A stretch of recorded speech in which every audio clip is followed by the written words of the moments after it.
Hello students, आप लोगों के बोर्ड्स नजदीक आ चुके हैं।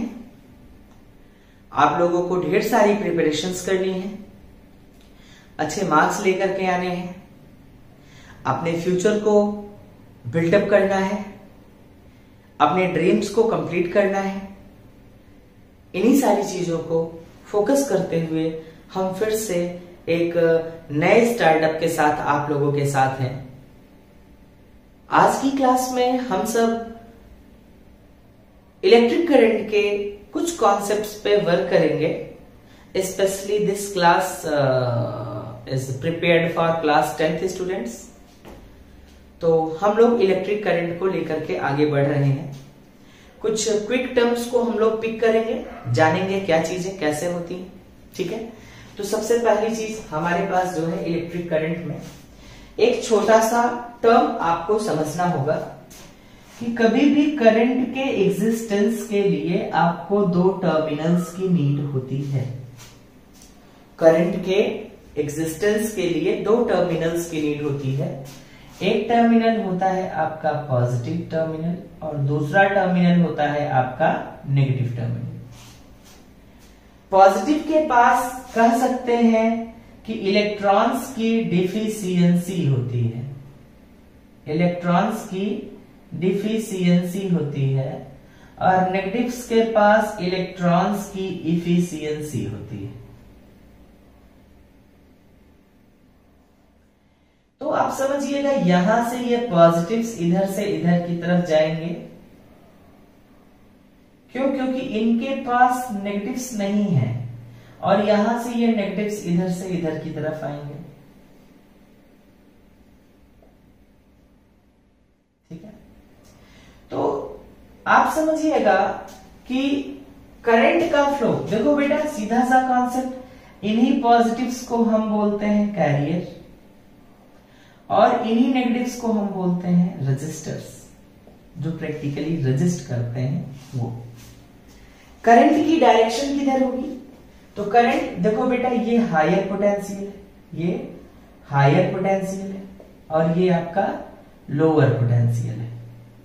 तो समझिएगा, हायर पोटेंशियल से चार्ज हमेशा लोअर पोटेंशियल की तरफ जाएगा, और करंट की डायरेक्शन किधर होगी? Opposite of the flow of the electron. जिधर की तरफ इलेक्ट्रॉन का फ्लो हो रहा है उसके अपोजिट डायरेक्शन में करंट का फ्लो होगा। ठीक है, अब देखिएगा, ये एक छोटा सा कॉन्सेप्ट रहा हमारे पास। ये चीज जानना आपके लिए जरूरी था। क्यों? क्योंकि जगह जगह पर जब हम करंट के डिस्कशन पे वर्क करेंगे तो हम ये चीज समझेंगे कि ये इमेज हमारी माइंड में बार बार आनी चाहिए। अब देखिएगा, यहां पर सबसे पहले आपको एक टर्म जानना होगा, that is the quantization. Quantization में समझिएगा कि जो आपके पास चार्ज होता है, ठीक है, वो क्वांटाइज्ड है। क्वांटाइज्ड है, तो क्वांटाइज्ड का मतलब क्या होता है? क्वांटाइज्ड का प्रैक्टिकल मतलब हुआ कि चार्ज फ्रैक्शंस में एग्जिस्ट नहीं करेंगे, चार्ज हमेशा होल इंटीजर्स में एग्जिस्ट करेंगे। किसमें बेटा? होल इंटीजर्स में, इंटीजर्स में एग्जिस्ट करेंगे चार्जेस आपके। किसमें एग्जिस्ट करेंगे? इंटीजर्स में। तो आप कह सकते हो कि Q जो होगा that will be equals to NE, और N क्या है आपके पास? इंटीजर्स है। क्या है आपके पास? ये इंटीजर्स। ठीक है, तो जब आप इसको कैलकुलेट करना स्टार्ट करेंगे तो आप क्या चीजें देखते हैं कि टोटल करंट जो होगा, टोटल चार्ज जो होगा वो N टाइम्स ऑफ E होगा। E क्या है आपके पास? Charge on electron, that is equals to -1.6 into 10 to power -19 coulomb. Basically हम सिर्फ मैग्नीट्यूड की बात करते हैं तो वो ये होगा। ये कूलम आपके चार्ज की यूनिट है, जिसको हम लोग C से रिप्रेजेंटेट करते हैं। किससे रिप्रेजेंटेट करते हैं बेटा? C से। ठीक है, अब जब हम लोगों ने चार्ज के बारे में पढ़ लिया, वो सारी चीजें कॉमन है, बहुत कॉमन है। There are two type of charges. First one is positive and another is negative. Positive and negative attract each other. Negative repel each other. Positive repel each other. बहुत कॉमन सी चीजें हैं वो। हम सीधा सा कॉन्सेप्ट जो यहाँ पर पिक करेंगे वो होगा करंट का लेकर के। तो करंट देखिए क्या है आपके पास। करंट को प्रैक्टिकली हम लिखते हैं I equals to Q by T. क्या मतलब रहा किसी पार्टिकुलर टाइम में जितना चार्ज किसी सर्किट से फ्लो होगा उसी को हम बोलते हैं करंट। यानी चार्ज पर unit time passing through the circuit is known as the current. Unit की बात करेंगे तो चार्ज की यूनिट होती है कूलम और टाइम की यूनिट होती है सेकेंड। तो कूलम पर सेकेंड को हम लोग रिप्रेजेंटेट करते किससे? एम्पियर से। किससे रिप्रेजेंटेट करते? एम्पियर से। तो करंट के लिए आपको सीधा सा कॉन्सेप्ट दिया गया, the rate of flow of charge. Rate का मतलब क्या होता है? Any quantity which is varying, which is changing with respect to time. कोई भी ऐसी क्वांटिटी जो टाइम के साथ बदल रही है, जो टाइम के साथ खुद को बदल रही है, वो रेट की बात करते हैं। Rate of change of velocity, rate of change of displacement, ठीक है ना। तो यहां पर क्या बताया गया? Current is defined as the rate of flow of charge, ठीक है ना। तो रेट का मतलब the quantity which is varying with the time. तो जब चार्ज टाइम के साथ वेरी करेगा तो उसी को हम बोलते हैं करंट। अब यहां पर आया 1 एम्पियर को डिफाइन करिए। तो 1 एम्पियर सीधा सा कॉन्सेप्ट आपके पास होता है 1 ampere equals to 1 coulomb upon 1 second. तो सीधा सा कॉन्सेप्ट मिला आपको क्या? When 1 coulomb of charge passing through circuit in 1 second. किसी भी सर्किट में 1 कूलम का चार्ज अगर 1 सेकेंड में पास हो रहा है तो आपसे कहा गया इट विल बी 1 एम्पियर। ये क्या होगा आपके पास? 1 एम्पियर। अब यहाँ पर एक छोटा सा क्वेश्चन देखो बेटा, आपको मिलता है कि how many charges contained by 1 coulomb of charge. 1 coulomb of charge में कितने चार्जेस कंटेन किए जाएंगे? तो 1 कूलम ऑफ चार्ज में कितने चार्जेस कंटेन किए जाएंगे? क्वांटाइजेशन की कंडीशन लगाइए, Q इक्वल्स टू NE।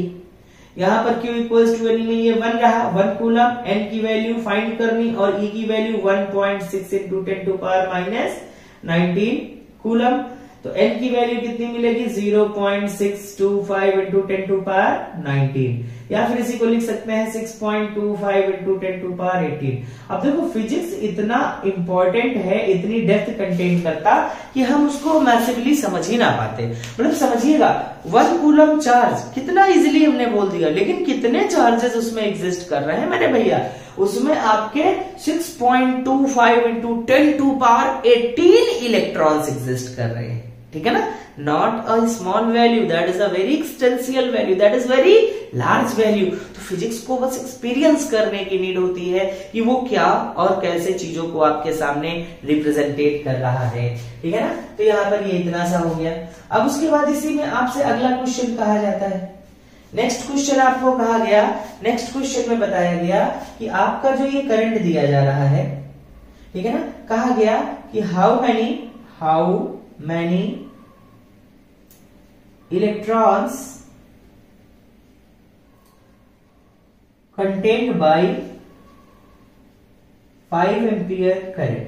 कितने इलेक्ट्रॉन्स कंटेन किए जाएंगे? 5 एम्पियर करंट, ठीक है ना। तो 5 एम्पियर करंट, ठीक है ना, जो कि सर्किट से passing in 2 second, passing in 2 second. चलो देखते हैं। तो I का फार्मूला मिलता है Q बाई T, लेकिन आपको चार्जेस निकालने तो इसको लिख सकते हैं Q की जगह पे NE बाई T। I की वैल्यू कितनी होगी? 5।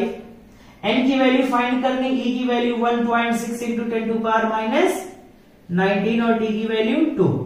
तो N इक्वल्स टू कितना होगा? 5 2 जा 10 अपॉन में 1.6 into 10 to power minus 19।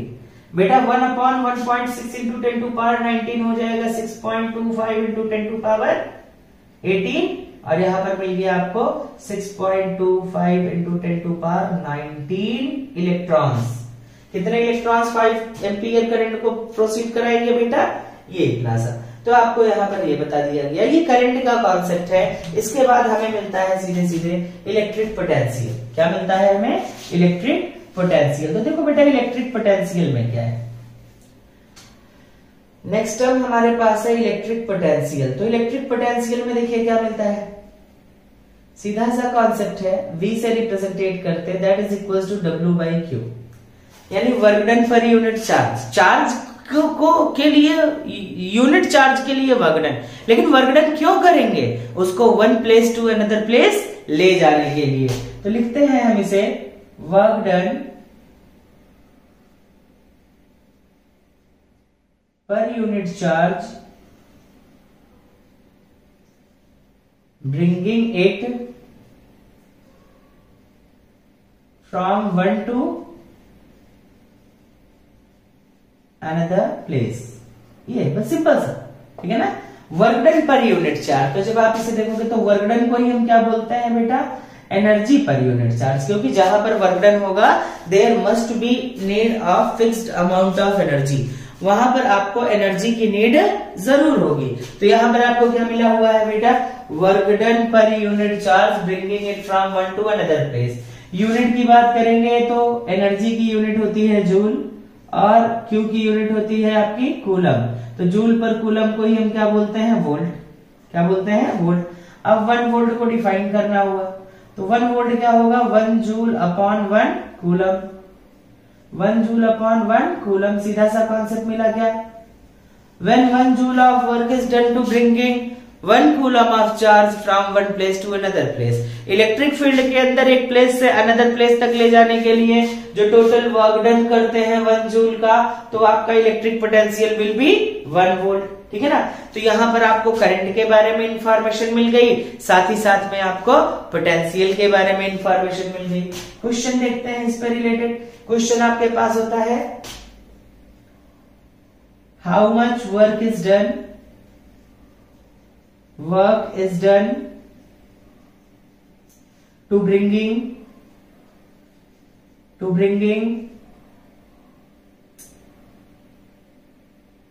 6 coulomb of charge across 50 volt. 50 volt के क्रॉस मूव कराने में कितना चार्ज चाहिए होगा, ठीक है। तो देखो बेटा यहां पर सीधा सा V इक्वल्स टू होता है W बाई Q, तो W का फार्मूला कितना होगा, V इंटू Q। V की वैल्यू कितनी दी गई है आपको, 50 वोल्ट। यूनिट को याद रखिएगा, सबसे इंपॉर्टेंट यही है। और आपको C कितना दिया गया, 6 कूलम। तो practically 50 into 6 will be equals to 300 joule. 300 joule, तो work done will be equals to 300 joule. तो कितना वर्क डन होगा आपके पास, ये 300 जूल का वर्क डन होगा। अब इसके बाद देखिए आपको इसी I और V के बीच का रिलेशन मिलता है।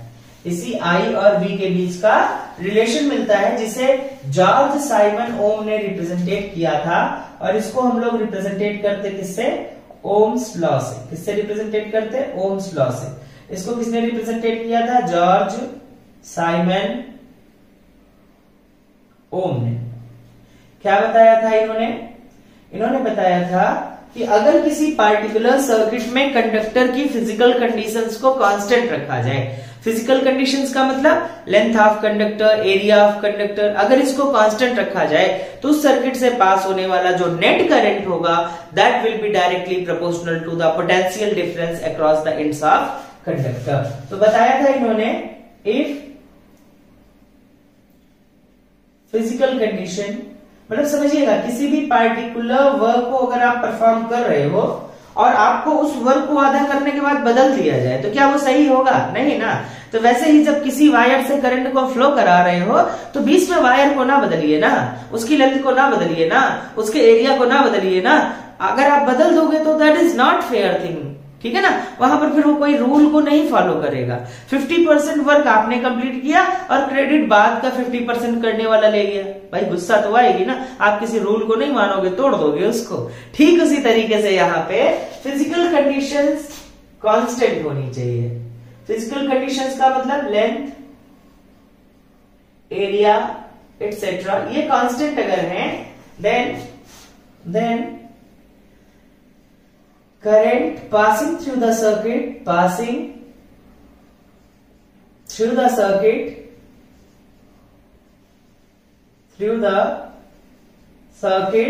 is directly proportional to the potential difference across end of conductor, ends of conductor, conductor के एंड्स के अक्रॉस, ठीक है ना। तो यहां पर आपको ये मिल जाएगा। अब समझिए इस चीज को, क्या बोल रहे हैं, फिजिकल कंडीशन कांस्टेंट है, then current passing through the, यानी I इज directly proportional to V, current V के डायरेक्टली। अब समझो इस चीज को, V एक तरीके का स्लोप है, higher potential end lower potential. बेटा जैसे स्लोप के मिलने पर चीजों का फ्लो करना इजी होता है, वैसे ही हायर टू लोअर करंट का फ्लो करना भी क्या होगा आपका इजी। तो there must be a fixed potential difference. तो हम इसी को लिख सकते हैं V equals to V is directly proportional to I, और प्रोपोर्शनलिटी का साइन हटाने पर आपको मिल जाता है R, where R equals to resistance, और यही प्रोपोर्शनलिटी कांस्टेंट भी है।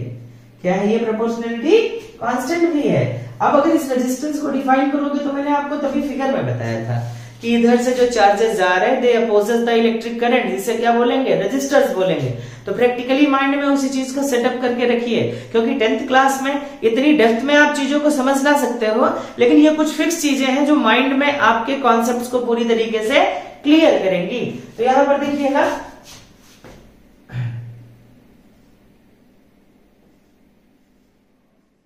अपोजिंग कॉज ऑफ करंट, एक ऐसा कॉज जो करंट को क्या करता अपोज करता है, उसी को क्या बोलते हैं बेटा हम रेजिस्टेंस बोलते हैं। क्या बोलते हैं उसी का रेजिस्टेंस। तो R इक्वल्स टू कितना होता है V बाई I। V को हम लोगों ने लिख दिया वोल्ट में और I को लिख दिया एम्पियर में। तो बेटा ये आपको मिल गया ओम, सिंबल को बोलते हैं ओमेगा, और इस यूनिट क्या है ये ओम। क्यों ओम बोल दिया जॉर्ज साइमन ओम के रिस्पेक्ट में, क्यों ओम बोल दिया इसे जॉर्ज साइमन ओम के रिस्पेक्ट में। तो यहां पर आपको ये रेजिस्टेंस मिल गया। क्या मिल गया आपको यहाँ पर ये रेजिस्टेंस डिफाइन करेंगे तो 1 ohm equals to 1 volt upon 1 ampere, 1 volt upon 1 ampere. क्या हो गया, अगर 1 वोल्ट पोटेंशियल डिफरेंस के अक्रॉस 1 एम्पियर का करंट फ्लो करा दिया जाए तो उस सर्किट का रेजिस्टेंस होगा 1 ओम। सीधा सीधा देखो ना भैया, 1 वोल्ट 1 एम्पियर इक्वल्स टू 1 ओम। तो 1 वोल्ट पोटेंशियल डिफरेंस के अक्रॉस 1 एम्पियर का करंट अगर आपने फ्लो करा दिया तो आपका जो रेजिस्टेंस होगा that will be equals to 1 ohm. अब देखो भैया एक छोटा सा न्यूमेरिकल पिक करते जल्दी से इसका, ठीक है ना। आपसे कहा गया how much current flows through circuit when, how much current flows through circuit when 5 ohm resistance is applied,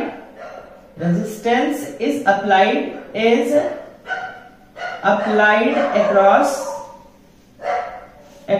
10 volt of potential difference, 10 volt of potential difference। तो 10 वोल्ट पोटेंशियल डिफरेंस अप्लाई। तो देखो भैया V की value कितनी है 10 volt, R की value कितनी है 5 ओम, I निकालना है तो V इक्वल्स टू कितना होता है I R, तो I equals to V upon R। V की वैल्यू कितनी है 10 वोल्ट अपॉन में R कितना है 5, कितना करंट मिला 2 एम्पियर। सीधा सा कॉन्सेप्ट है, मतलब सीधा सा नपा तुला सा क्वेश्चन आपको दिया जाता है, बस आपको सीधे सीधे उसे क्या करना होता है कैलकुलेट करना होता है। अब जैसे देखिएगा एक सीधा सा कॉन्सेप्ट, एक क्वेश्चन और है जो थोड़ा सा वैरी होता है, ठीक है ना। यहां पर क्वेश्चन दिया गया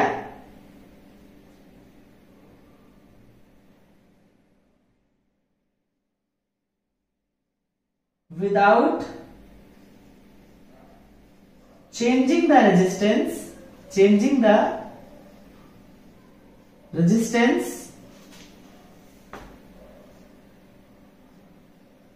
how much current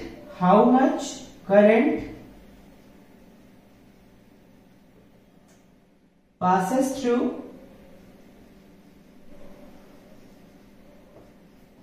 10 volt of potential difference when 5 ampere flows across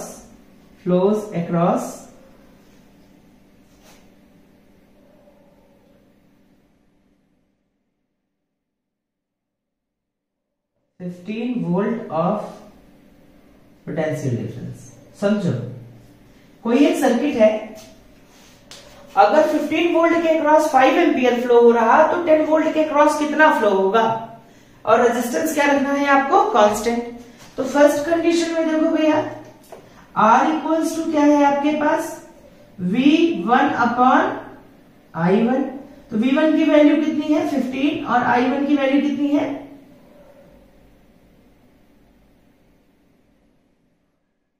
5। कितना हो गया बेटा 3 ओम का रेजिस्टेंस। कितना हो गया 3 ओम। लेकिन आपसे ये नहीं पूछा है इन्होंने कहा कि 10 वोल्ट। तो देखो पहले आपने R निकाल लिया क्योंकि यही R इसमें भी है और यही R इसमें, विदाउट चेंजिंग द रेजिस्टेंस।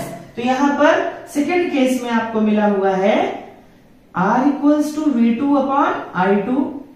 तो R की वैल्यू कितनी है आपके पास 3, V2 की वैल्यू कितनी है 10 और यहां पर आपको I2 कितना दिया गया है फाइंड करना है।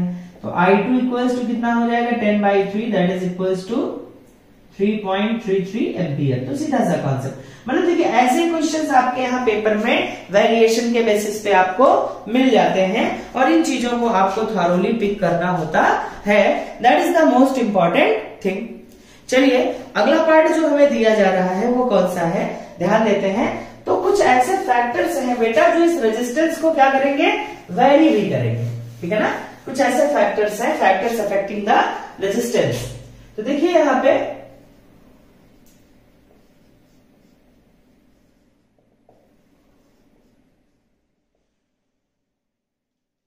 Resistance, factors affecting the resistance. Resistance को अफेक्ट करने वाले फैक्टर्स कौन कौन से हैं। तो देखो बेटा यहाँ पर आपको एक छोटा सा कॉन्सेप्ट दिया गया फैक्टर्स अफेक्टिंग द रेजिस्टेंस में। जो रेजिस्टेंस होता है that is directly proportional to the length of wire. किसके डायरेक्टली प्रोपोर्शनल होता है, लेंथ ऑफ वायर। जैसे जैसे लेंथ इंक्रीज होगी वैसे वैसे आपका रेजिस्टेंस भी क्या होता जाएगा, बढ़ता जाएगा। सेकंड दिया गया resistance is inversely proportional to the area, area of cross section, ठीक है, ये हो गया, ठीक है। और तीसरा दिया गया टेम्परेचर पे डिपेंड करेगा और चौथा दिया गया आपको नेचर ऑफ मटेरियल पे, नेचर ऑफ मटेरियल पे।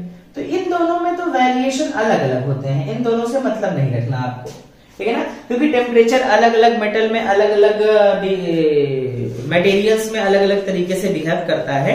उन चीजों को आपको अलग से पिक करना है, उसमें किसी तरीके से परेशान नहीं होना। लेकिन यहां पर जो ये दो चीजें दी गई हैं इसका मतलब समझ लीजिए। अगर कहीं पर लेंथ डबल हो गई, लेंथ अगर 12 हुई तो रेजिस्टेंस भी 2R, लेंथ अगर हाफ हो गई तो रेजिस्टेंस भी हाफ, लेंथ अगर 1/3 हो गई तो रेजिस्टेंस भी 1/3, लेंथ अगर 5 टाइम्स हो गई तो रेजिस्टेंस भी 5 टाइम्स। तो मतलब इस चीज के लिए मेंटली प्रिपेयर रहिए कि जो चेंज आपका लेंथ में होगा वही चेंज आपके रेजिस्टेंस में भी होगा, उतने ही टाइम्स का चेंज होगा। लेकिन इनवर्सली का मतलब क्या हुआ, इनवर्सली का मतलब अगर एरिया हाफ हुआ तो रेजिस्टेंस करेस्पॉन्डिंगली डबल हो जाएगा, अगर एरिया 1/3 हुआ तो रेजिस्टेंस करेस्पॉन्डिंगली 3 टाइम्स हो जाएगा, एरिया डबल हुआ तो रेजिस्टेंस आपका करेस्पॉन्डिंगली हाफ हो जाएगा, एरिया 1/3 हुआ तो रेजिस्टेंस करेस्पॉन्डिंगली R/3 हो जाएगा। तो यहां पर ऐसा कुछ वेरिएशन समझ पा रहे हैं। अब इक्वेशन 1 और 2 को अगर आप पिक करिएगा by first and second, first और सेकेंड को लेकर के चलने पर R is directly proportional to L/A, R is directly proportional to, यानी R जो है वो लेंथ के डायरेक्टली प्रोपोर्शनल है और A के इनवर्सली प्रोपोर्शनल है। यहां से आपको एक नई टर्मिनोलॉजी मिलेगी, ध्यान दीजिएगा। जब आप इस प्रोपोर्शनलिटी को हटाते हो तो ये आपका मिलता है रेजिस्टिविटी, ये एक नया टर्म मिला that is known as the resistivity of resistivity और स्पेसिफिक रेजिस्टेंस, स्पेसिफिक रेजिस्टेंस। अब देखो भैया यहां पर ये जो टर्म है बहुत इंपॉर्टेंट है, क्या है, independent, independent from physical conditions. Physical condition से क्या होता है भैया, ये इंडिपेंडेंट एक्सेप्ट टेम्परेचर, टेम्परेचर से इफेक्ट होता है ये, और नेचर ऑफ मटेरियल से, ध्यान रखिएगा अच्छे से, नेचर ऑफ मटेरियल से, नेचर ऑफ मटेरियल। इस चीज को अच्छे से ध्यान रखिए, बहुत ही ज्यादा इंपॉर्टेंट है आपके लिए ये कि अगर आपका ये इस तरीके से मिल रहा तो क्या चीजें आपके वेरिएशन में आपको स्टैंड कराएंगी। अब देखो इसके न्यूमेरिकल्स हैं, देखो भैया इनकी यूनिट की भी बात होती है तो यूनिट तो बड़ा सिंपल सा है, अब आप यूनिट निकालना सीख गए होंगे। आप इसको लिख सकते हो RA/L, तो R के लिए लिखिए ओम, एरिया के लिए लिखिए मीटर स्क्वायर और अपॉन में मीटर, तो 1 मीटर से 1 मीटर कैंसिल, इसकी यूनिट हो गई ओम मीटर, ओम मीटर। अब देखो इसके न्यूमेरिकल कुछ ऐसे आते हैं, दो न्यूमेरिकल हम लोग यहां पर सॉल्व करने वाले हैं, ध्यान दीजिएगा। फर्स्ट न्यूमेरिकल आपके पास ये है, फर्स्ट न्यूमेरिकल आपके पास ये है कि if length of wire becomes twice and area becomes 1/3, find new resistance of conductor if initial was 10 metre, initial was 10 ohm. अब देखो भैया, तो पहले रेजिस्टेंस का फार्मूला क्या था, R equals to rho L by A. अब समझिएगा, रो क्या है, रेजिस्टिविटी। डिफाइन करते हैं, unit area and unit length के लिए जो रेजिस्टेंस होता है मटेरियल का, that is known as the resistivity, यानी the resistance of the material for unit length and unit area. Unit area and unit length के लिए जो रेजिस्टेंस होता है उसी को हम लोग क्या बोलते हैं, रेजिस्टिविटी। बहुत इंपॉर्टेंट टर्म है बेटा, क्योंकि आपसे पूछा जाता है डायरेक्टली कि रेजिस्टेंस और रेजिस्टिविटी में क्या चेंजेस होंगे व्हेन। तो दिया गया लेंथ, तो पहली equation R equals to rho L by A. अब सेकंड में कह रहे हैं कि length becomes twice and area becomes, नया A डैश बिकम्स A/3। तो बेटा नया रेजिस्टेंस जो होगा वो कितना होगा, रो 2L अपॉन A/3। तो इसको ऊपर ले जाओ, 3 2 जा 6, तो 6 को बाहर निकाल लो, अंदर कितना, ये 3 ऊपर जाएगा, 3 2 जा 6 बाहर कर लिया, रो L बाई ए। बेटा ये किसकी वैल्यू रही आपके पास, R की वैल्यू रही। किसकी वैल्यू रही आपके पास, R की वैल्यू रही। तो जब आपकी ये R की वैल्यू रही तो रख दो 6 इंटू R। R डैश की नई वैल्यू कितनी मिली, 6 इंटू R, और R की वैल्यू कितनी दी गई, 10 ओम, तो 60 into 10 that is equals to 60। बहुत ही इंपॉर्टेंट क्वेश्चन होता है बेटा, पेपर में ये क्वेश्चन बार बार आपके यहाँ आए हुए हैं, ऐसा कुछ भी नहीं है कि वेरिएशंस आपको नहीं मिलेंगे। इस चीज को अच्छे से ध्यान दीजिए कि क्या चीजें आपको कैसे सॉर्ट आउट करनी है। अब अगला पार्ट देखिएगा, लास्ट क्वेश्चन आज की क्लास का हम पिक कर रहे हैं गाइस, और फिर उसके बाद कल इलेक्ट्रिसिटी का सेकंड पार्ट हम लोग लेकर के आगे आएंगे, जिसमें कॉन्सेप्ट के साथ साथ हम लोग उसके अटैचमेंट के न्यूमेरिकल्स को भी साथ में ही लेके हुए आगे बढ़ रहे हैं। तो पहला पार्ट आपको जो दिया गया, ध्यान दीजिए, फर्स्ट पार्ट आपके पास था, दूसरा क्वेश्चन आपको दिया जा रहा है, if a wire is stressed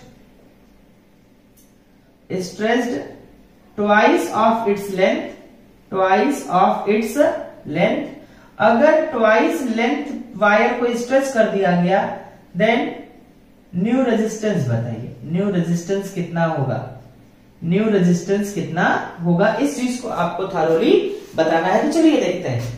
इसके लिए सबसे पहले एक कॉन्सेप्ट याद रखिएगा, एक स्टैंडर्ड है बहुत ही इंपॉर्टेंट।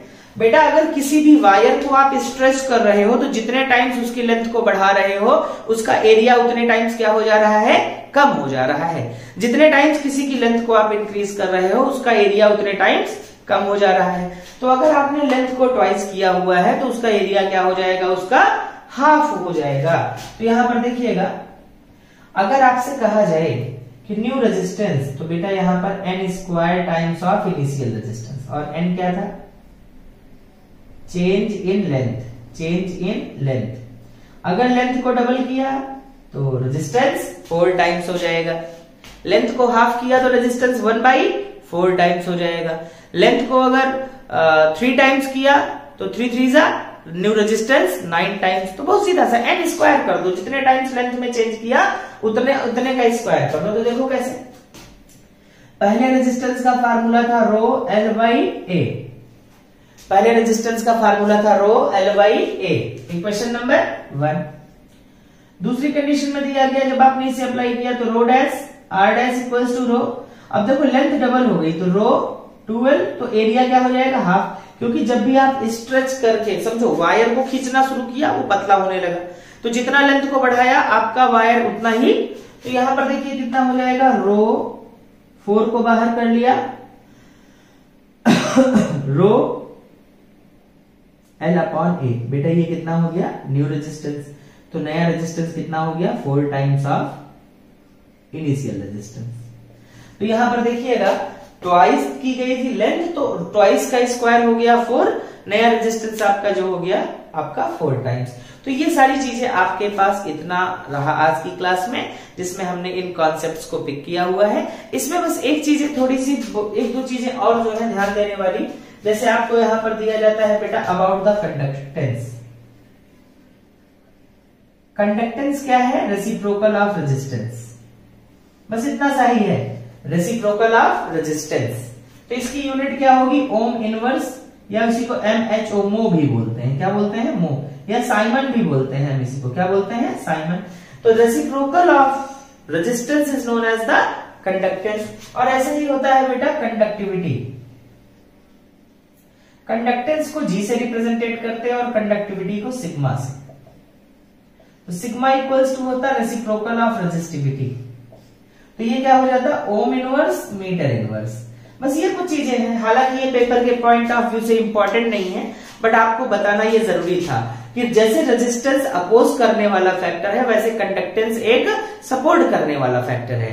रेजिस्टिविटी यूनिट लेंथ और यूनिट एरिया का रेजिस्टेंस होता है, और conductivity unit length and unit area का, हाँ बिल्कुल सही है, कंडक्टेंस होता है। ठीक है ना, तो ये सारी चीजें आपके पास रही, इतने पे हम लोग आज की क्लास में रुकते हैं। ठीक है ना, और बाकी एक चीज का ध्यान रखिएगा, अपनी प्रिपरेशन को लगातार चलाते रहिए, आगे बढ़ते रहिए, चीजों को थॉरोली कवर करते रहिए, और इस चीज को बिल्कुल याद रखिए कि कोई भी चीज नामुमकिन नहीं है आपके जज्बे के आगे। ठीक है ना, वो कहा गया है ना कि कौन कहता है आसमां में सुराख हो नहीं सकता, कोई पत्थर तो तबीयत से उछालो या लो। तो पहले वो जज्बा तो लाइए कि आप उस आसमान में सुराख करने की बात को सोच सकें ना। सूरज के तरीके से चमकने के लिए सूरज की तरीके से आपको जलना भी पड़ेगा, रात में जल्दी सो करके सुबह देर से उठना, ये तो सब करते हैं, इस तरीके से सक्सेस नहीं मिलती है प्यारे बच्चों। लगातार मेहनत करते रहिए, आगे बढ़ते रहिए, कल आपका है। Thank you, all the best.